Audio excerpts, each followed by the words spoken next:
शौकुल के hello everyone, नमस्ते सभी को। तो आज हम और एक इम्पॉर्टेंट चीज़ के बारे में बात करेंगे, बंगाली एंड हिंदी दोनों लैंग्वेज में। So please stay connected with SP literature and do like comment share and subscribe to SP literature and hit the bell icon so that you never miss an updates and please click the all notification option. তো আমরা এখানে আজকে আলোচনা করবো একটা গুরুত্বপূর্ণ বিষয়। সেই বিষয় নিয়ে আলোচনা করার আগে আমি বলে নিচ্ছি যে আমরা এখানে হিন্দি এবং বাংলা দুটো ভাষাতেই কথা বলবো। আর তার পাশাপাশি হচ্ছে যে এই ধরনের ভিডিওর জন্য এসবি লিটারেচারকে কী করতে হবে, প্রচুর পরিমাণে লাইক কমেন্ট শেয়ার সাবস্ক্রাইব আর শেয়ার করতে হবে। আর হচ্ছে যে অল নোটিফিকেশান যে ক্লিক করে রাখতে হবে সাবস্ক্রাইব করার পর, যাতে করে কোনো রকম ইম্পর্ট্যান্ট ইনফরমেশন আপডেটস নিউজ আর কোনো রকম পড়ার রিলেটেড ভিডিও যখন আপলোড করা হবে সেটার জন্য তোমাদের বা আপনাদের থেকে মিস হয়ে না যায়। সো শুরু করা যাক। তার আগে আমি বলে নিচ্ছি যে আমি গতকাল বলেছিলাম দুদিন থেকে একটু হালকা জ্বর ছিল আর গলাটার অসুবিধা ছিল। সো আমি বলতে পারি গতকালকে অনেকটা রেস্ট নিয়েছিলাম, রাত্রের ঘুমটা ভালো মতো করেছিলাম, মানে ঘুম পেরেছিলাম ভালো মতো। তো সেই জন্য বলতে পারি যে একটু বেটার ফিল করছি এবং জ্বরটাও একদমই নেই, গলাটাও হালকা হালকা ঠিক হওয়ার দিকে আসছে। থ্যাঙ্ক গড যে খুব তাড়াতাড়ি যেন মানে হালকা যে দুর্বলতা আছে সেটা যেন কাটিয়ে সুস্থ হয়ে উঠতে পারি এবং স্বাভাবিকভাবে আবার আগের মতো এবং আর তার থেকেও ভালোভাবে আমরা এখানে ভিডিও আপলোড করবো পড়াশোনা রিলেটেড এবং আমার ক্যারিয়ার রিলেটেড এবং অবশ্যই যা করণীয় আছে আমার কাজ সেগুলো। तो मुझे आप लोगों को यही कहनी है, तुम येस्टरडे को मैंने कही थी कि मेरी तबीयत थोड़ी बीमार थी, तो आज मैं बहुत बेटर फील कर रही हूँ। टुमारो को मतलब कि येस्टरडे को रात को नींद मैंने अच्छे से ली और उसके बाद गला भी थोड़ी अच्छे होने लगे।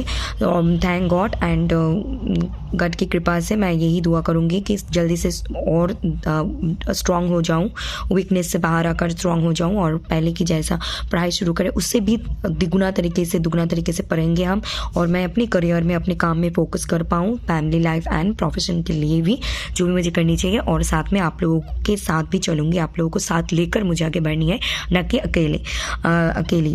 सो शुरू करते हैं। पहले बंगाली में बोल देती हूँ फिर हिंदी में बोलती हूँ। ये बहुत इम्पॉर्टेंट रहेंगे आज की चीज़। मैं कोशिश कर रही हूँ कि मैं कम टाइम में बहुत कुछ ইম্পর্টেন্ট পয়েন্ট को बोल जाऊँ कि आप लोगों की হেল্প हो। তো আমি হিন্দি বাংলায় প্রথমে বলছি। তো আমরা এখানে এটাই বলে আছি ইউজিসি নেট 2025 জুন আজকের যে তারিখ সেটা টোটাল ইউনিট 10টা পেপার 1-এর কথা বলছি, স্পেশালি ফর দ্য বিগিনার্স বলতে কিন্তু এটা নয় যারা প্রথমবার অ্যাটেম্প্ট দেবে ইউজিসি নেট তাদের জন্য কিন্তু নয়। আমি এখানে তাদের কথা বলছি যারা প্রথমবার দিয়েছে 2 বছর 3 বছর 1 বছর 6 মাস 5 বছর বা এখনও কোনোবারও পরীক্ষা দেয়নি এবং ভাবছি যে এই পরীক্ষা নিয়ে আসবে। তো সো বিগিনার মিনস যে বা যারা এই পরীক্ষাটা দিতে চায় সবার জন্য ইম্পর্টেন্ট। বিগিনার লেভেল থেকে আমরা স্টাডি শুরু করছি যাতে করে সবাই বেসিকটা জানতে পারে এবং একা ইউটিউব ভিডিও থেকে দেখেও যেন নিজেরা প্রিপেয়ার হতে পারে। সেটা এসপি লিটারেচার হতে পারে বা আদার্স বা যে ইউটিউব চ্যানেল আছে সেগুলো হতে পারে, যার যেটা ভালো লাগে। তো বিষয় হচ্ছে শুরু করা যায়। এখানে 10 ইউনিট আমরা দেখতে পাচ্ছি teaching aptitude, research aptitude, communication, data interpretation, logical reasoning, mathematical reasoning, higher education, information and communication technology, reading comprehension, people development and environment. So আমি এখানে বলতে পারি যে এই 10টা ইউনিটের বিগিনার লেভেল, যেহেতু আমি এখানে কি পয়েন্ট এবং একদম ইম্পর্টেন্ট পয়েন্ট সেগুলোই বলবো যেগুলো তোমাদের বা আপনাদের খুব হেল্প হবে কিভাবে পড়তে হবে একা যদি স্টাডি করতে চাই বা একা যদি এই এক্সামের জন্য প্রিপেয়ার হতে চাই শুরুর থেকে তো কিভাবে। তো বলবে একটা বই, সেটা পিয়ারসন, মোস্ট ইম্পর্টেন্ট বইয়ের নাম দুটো লিখে নিয়ে আসিনি। পিয়ারসনের বইটা 1 নম্বরে নিতেই হবে, যেটা নতুন এডিশন চলছে, যা দাম সেটা বইটা একটা হার্ড কপি আমাদের রাখতেই হবে হাতের কাছে, মানে সফট কপি হার্ড কপি দুটোই। যেটা মোবাইলে থাকছে সেটা সফট কপি আর যেটা আমাদের হাতের কাছে থাকছে সেটা হলো হার্ড কপি। তো আমি বলবো যে সবার আগে তো সিলেবাস থাকতে হবে, পেপার 1 পেপার 2 ইউজিসি নেট বা আদার্স কোনো ইম্পর্টেন্ট এক্সামের জন্য সিলেবাস হাতের কাছে থাকা খুব খুব খুব দরকার। নয়তো পরে আমরা অলরেডি 1 ধাপ কেন 10 ধাপ পিছিয়ে যাবো যদি সিলেবাস আমাদের হাতে না থাকে। তো প্রথমত সিলেবাসটা হাতের কাছে রাখতে হবে। তারপর কাজ হলো আমাদের যে পেপার 1 অ্যান্ড পেপার 2 এর জন্য কিছু 2-1টা বা পেপার 2 এর ক্ষেত্রে তো পরে বলবো, পেপার 1 এর জন্য মিনিমাম একটা বই হাতে রাখতে হবে, সেটা হলো পিয়ারসনের বই নতুন এডিশন যেটা চলছেন এখন, সেটা কিনতে হবে। তারপর আমাদের কি করতে হবে, সূচিপত্র বা কন্টেন্ট আমাদের দেখতে হবে, তারপর ইউনিটগুলো দেখতে হবে, তারপর ইউনিটগুলো দেখে নিয়ে একটু ডিটেলসে দেওয়া আছে কি টপিক আছে সেগুলো পড়তে হবে। বাংলা মানে বের করতে হবে, টিচিং অ্যাপটিটিউড মানে কি, রিসার্চ, বাংলা মানে যারা বাঙালি, হিন্দিতে পরে বলছি, বাঙালি বা বাংলা ভাষা ছাড়া বুঝতে পারে না, ইংরেজিতে হলেও তো আমাদের মাতৃভাষা বাংলাতেই আমাদেরকে বাংলায় কনসেপ্ট ক্লিয়ার করতে হয়, তারপরে আমরা বুঝি এবং তারপরে আমরা সেটা ইংলিশে উত্তর করতে সক্ষম হয়ে থাকি, সেটা ইংলিশ লিটারেচার হোক আর পেপার 1 হোক আর আদার্স আদার্স যে কোনো বিষয় হোক। তো এখানে teaching aptitude, research aptitude, communication, data interpretation, এই 10টি যে ইউনিট আছে সেই 10টি ইউনিটের বাংলা মানে সহ ভিতরে কী কী বিষয়বস্তু আছে সিলেবাসে সেটাকে গুগল করে নিতে হবে। বাংলায় আমাদের একটু বুঝতে হবে, খাতায় লিখে নিতে হবে। যাদের ইংরেজি খুবই উইক, মানে যারা একটা সময় ডেভেলপমেন্ট, মানে অনেকে এরকম আছে যে শুধু যে ইংলিশ লিটারেচার স্টুডেন্ট ইউজিসি নেটের জন্য প্রিপেয়ার হচ্ছে তা তো নয়। টোটাল 83 সাবজেক্ট ছিল, এখন if I am not wrong total 85 subjects আছে ইউজিসি নেটে। তো এই 85টা সাবজেক্টের স্টুডেন্টসরা পেপার 1-এর জন্য প্রিপেয়ার হয়ে থাকে। তো তাদের সবাই যে খুব ইংলিশ লিটারেচার নিয়ে পড়েছে বা তাদের ইংলিশ মিডিয়াম থেকে পড়া বা ইংরেজির বেসটা খুব শক্ত, এরমটা কিন্তু ভাবার বিষয় নেই। এরমও আছে যে অনেকে জানেই না যে অ্যাপটিটিউড মানে কি, এরমও হতে পারে, তারাও প্রিপারেশন নিচ্ছে এবং তারাও বেসিক থেকে শুরু করে তারাও খুব ভালোভাবে নেট জিআরএফ ক্র্যাক করে বেরিয়ে যাবে। কিন্তু তাদেরকে কী করতে হবে, প্রচুর পরিশ্রম করতে হবে, পড়তে সবাইকেই হবে যারা এই এক্সাম ক্র্যাক করতে চায়।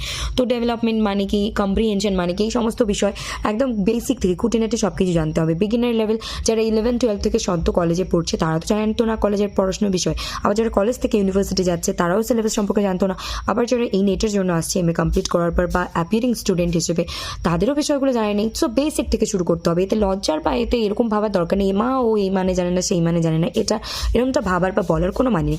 তো এগুলো বেসিক থেকে গোল সার্চ করতে হবে। তারপরে কী করতে হবে, এগুলো পড়তে পড়তে তোমরা নিজেরা লক্ষ্য করবে যে কিছু ইন্টারেস্টিং বিষয় তোমাদের মধ্যে চলে আসবে। মানে তোমরা নিজে দেখবে এই 10টা ইউনিটের মধ্যে যখন সিলেবাসটাকে বাংলায় ঘাটছো, পড়ছো, শব্দগুলোর সঙ্গে পরিচিতি লাভ করছো, তখন তোমরা বুঝতে পারবে যে কোন টিচিংটা তোমার ইন্টারেস্টিং লাগছে না, রিসার্চটা নাকি অঙ্কটা নাকি লজিক্যাল রিজনিংটা নাকি ম্যাথমেটিক্স। কারণ এক একজন এক এক ব্যাকগ্রাউন্ড থেকে এসছে, তাদের গ্র্যাজুয়েশন এবং হায়ার সেকেন্ডারি লেভেলে। সো কার কোন টপিকটা বেশি ভালো লাগবে সেটা বলা মুশকিল। কারোর কাছে ম্যাথস ভালো লাগলে কারোর কাছে রিডিং কম্প্রিহেনশন বেশি ভালো লাগতে পারে। তো এইগুলো নিয়ে আমাদের খুঁজে বের করতে হবে বা আইডেন্টিফাই করতে হবে এই 10টা ইউনিটের মধ্যে কোন 5টা বা কোন 4টে 5টে 6টে ইউনিট আমার ভালো লাগছে বা আমার মনে হচ্ছে যে আমি চট করে বুঝে যাবো এবং চট করে আমি পড়ে তাড়াতাড়ি করে বুঝে বিষয়টাকে বুঝে নিয়ে আমি সিলেবাসটাকে কভার করতে পারবো এবং এখান থেকে আমি স্কোর বা মার্কস গ্যাদার করতে পারবো। সেইভাবে তোমাকে আইডেন্টিফাই করতে হবে সেই ইউনিটসগুলো। তার জন্য লাগবে টাইম। এরকম না আমি আজকেই বলে দিলাম কালকেই সব হয়ে যাবে, তার জন্য মিনিমাম 7 থেকে 10 দিন সময় লাগবে এগুলো আইডেন্টিফাই করতে, কিন্তু রেগুলারিটি মেনটেন করতে হবে, ঠিক আছে? তারপর যখন আইডেন্টিফাই করা হয়ে গেল যে 5টা বা 6টা বা 4টে তোমরা ইউনিট বেছে নিলে যেগুলো তোমাদের ভালো লাগছে সেগুলোকে রীতিমতো পড়তে শুরু করে দাও। আর সেগুলো তুমি ইউটিউবের হেল্প নাও, বইয়ের হেল্প নাও, টিচারের হেল্প নাও, যেখান থেকে খুশি হেল্প নাও, নিয়ে সেই ইউনিটগুলোকে স্ট্রং করার চেষ্টা করো। তার সাথে সাথে যেগুলো উইক ইউনিট আস্তে আস্তে ওগুলোকে একটা পজিশনে বা এই যে আজকে ফেব্রুয়ারি মাসের 21 ফেব, তো তারপর আমাদের কাছে আছে মার্চ, এপ্রিল, মে, জুন। তো এই 2-2.5 মাসের মধ্যে আমরা 15টা দিন সিলেবাসকে দেবো, এই বিষয়গুলো বোঝার জন্য দেবো। তারপর আইডেন্টিফাই করব, তারপর স্ট্রং এরিয়াকে মানে ভালো লাগা এরিয়াকে আরও স্ট্রং করব। তারপর যখন পরীক্ষার 1 মাস এগুলো কমপ্লিট করবো 1-1.5 মাসে, তারপর বাকি সময়টা যে ইউনিটগুলো মনে হচ্ছে যে একটু সময় দিলে আমি হয়তো পারবো করতে সেই ইউনিটগুলো, আর যেগুলো মনে হচ্ছে খুব কঠিন এই 3 মাসের মধ্যে বা 2-2.5 মাসের মধ্যে আমার পক্ষে সম্ভব নয় সেই ইউনিটগুলোকে একটু কম ইম্পর্টেন্স দেওয়াই ভালো। 7টা ইউনিট হতে পারে, 8টা ইউনিট হতে পারে, কিন্তু সেই 7টা-8টা ইউনিটকে আমাদের এই 2.5-3 মাসে খুব সুন্দরভাবে কভার করতে হবে যাতে করে আমরা পরীক্ষা হলে গিয়ে 30+ বা 35+, 5 পেপার 1-এ আউট অফ 50 কোয়েশ্চেনের মধ্যে 30-35 কোয়েশ্চেন্স ঠিক করতে পারি, এটা টার্গেট থাকবে। বাকি দুটো ইউনিটে 10টা কোয়েশ্চেন যদি নাও পারি, কিন্তু এই 30টা-35টা প্রশ্ন যে থাকবে সেটা কিন্তু খুব স্ট্রংভাবে প্রিপেয়ার হতে হবে। এই কথাগুলো কিন্তু ভীষণ গুরুত্বপূর্ণ, এগুলো তোমরা ফলো করলে তবে কিন্তু এর উপলব্ধি করতে পারবে বা এর অর্থ থাকবে।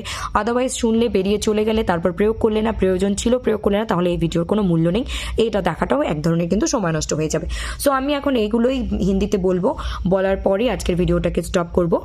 তো আশা করছি আমি অনেকটা ক্লিয়ারলি অনেকটা পরিষ্কারভাবে বলার চেষ্টা করেছি। যদি কোনো প্রশ্ন থেকে, সাজেশন থেকে, কমেন্ট থেকে প্লিজ কমেন্ট বক্সে জানাবেন, আমি উত্তর দেবো তোমাদের সবাইকে বা আপনাদেরকে বা তোদেরকে।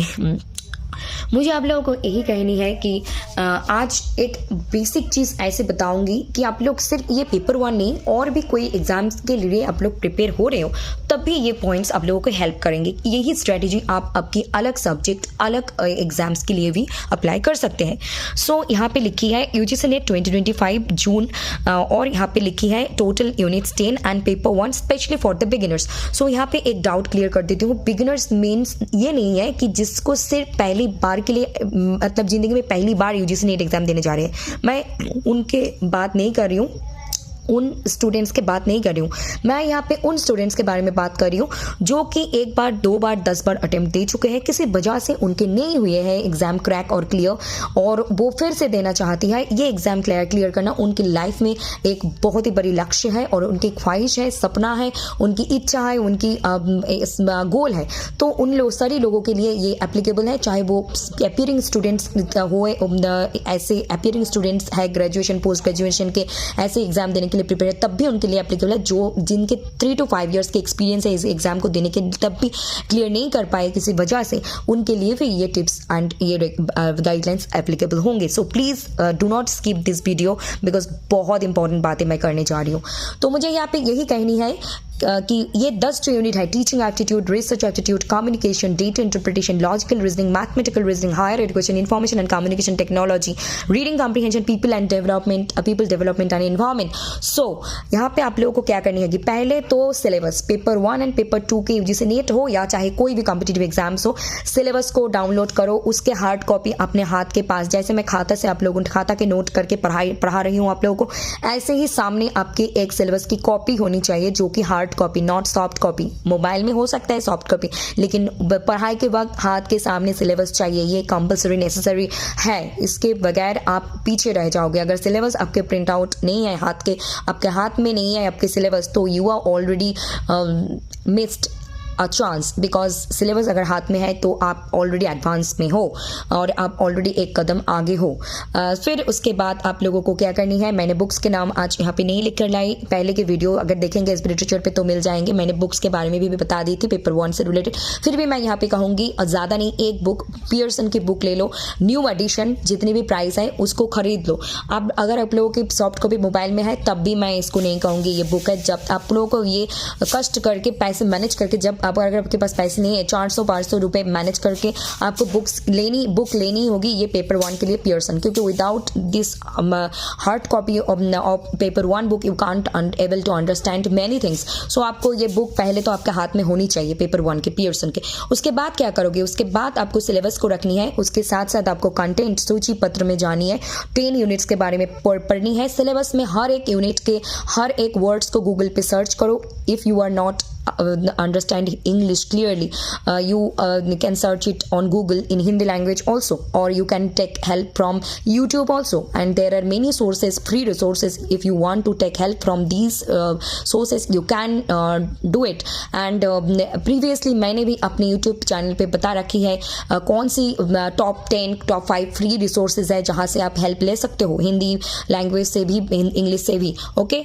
और मैंने पेपर 1 के लिए भी कहा, पेपर 2 के लिए भी ये कहा है कौन सी चैनल, यूट्यूब चैनल है जो कि फ्री में बहुत कुछ देते हैं। मैंने कहा अगर आपको देखनी है तो इसबी लिटरेचर के चैनल पेज हो या फिर यूट्यूब सर्च बार पे जाइए और सर्च कीजिए, साथ में इसबी लिटरेचर नाम को लिखना मत भूलिए।